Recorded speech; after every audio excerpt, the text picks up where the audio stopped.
Welcome back to the definitely not biased power rankings, where intelligent discourse on football goes to die, much like anything you see on Twitter nowadays. This is Sparta. Just kidding. This is Finned Up. Let's get into it. This is Finned Up.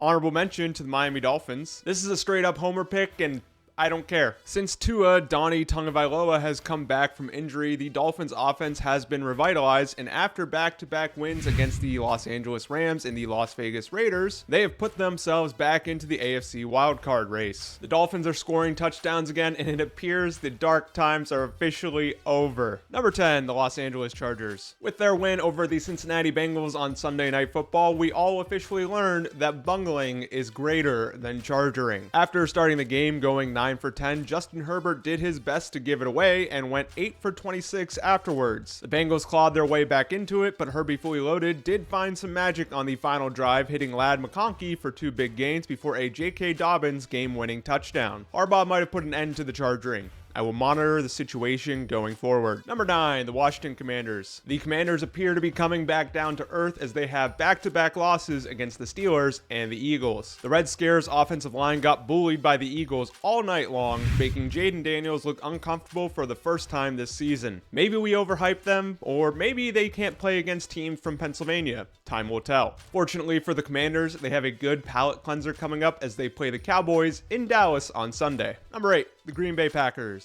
Packers continue to own the Chicago Bears, and they have won 5 out of their last 6 games. Sure, it took a last-minute field goal to win this one, but I'm not going to hold it against them. Both the offense and the defense did enough to wallop on their long-time punching bag in the Bears. Pack moved to 7-3, but they are still 3rd place in a very, very tough NFC North. Number 7, the Minnesota Vikings. After a rough stretch of games, Sam Darnold has appeared to find his footing again. Even though he wasn't playing well in that stretch, the Vikings still won 3 straight, and he had no interceptions in this one. He threw 2 touchdowns and had a rushing touchdown in what was a solid but pedestrian win over a bad Titans team. I still think the Vikings are good, and it appears there is no collapse in sight. Number 6, the Baltimore Ravens. The Ravens lost to the Steelers 18-16 on Sunday, despite the Steelers not scoring a touchdown. This is why I can't trust the Ravens when it comes playoff time, because they have it in them to do stuff like this. Justin Tucker missed 2 field goals, which cost them the game. Deontay Johnson had a wide open touchdown pass dropped, and then I don't even know what this 2-point conversion attempt was. Still,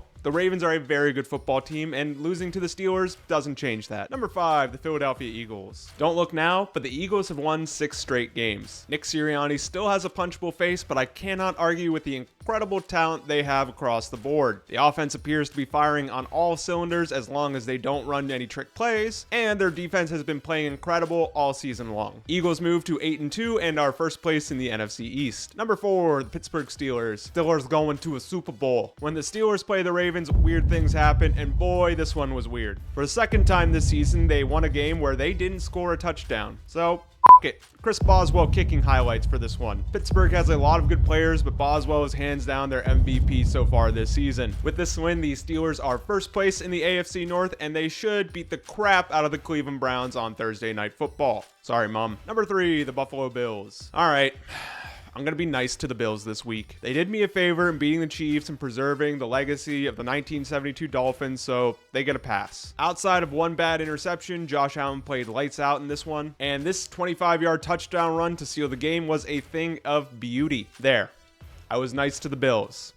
I want to throw up. Number 2, the Detroit Lions. The Lions are incredible, man. They have now won 8 straight games and continue to show why they are the best team in the NFC as they bullied the Jacksonville Jaguars. Jameson Williams hit us with the Marshawn Hold My D touchdown celebration, and it was beautiful. If your team sucks and you aren't rooting for the Lions, then something is wrong. Number 1, the Kansas City Chiefs. While the Chiefs may have suffered their first loss of the season against the Bills on Sunday, they are still number 1 in my power rankings. Sure, they lost and gave up 30 points for the first time this season. Sure, Patrick Mahomes threw one of the worst interceptions I've ever seen. And sure, they were gifted a catch that definitely wasn't a catch and a blatant missed face mask, but doesn't matter. Until the Chiefs are officially dead, they will remain at number 1. That's the video.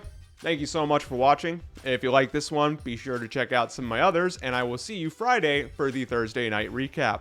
I love you all. Bye.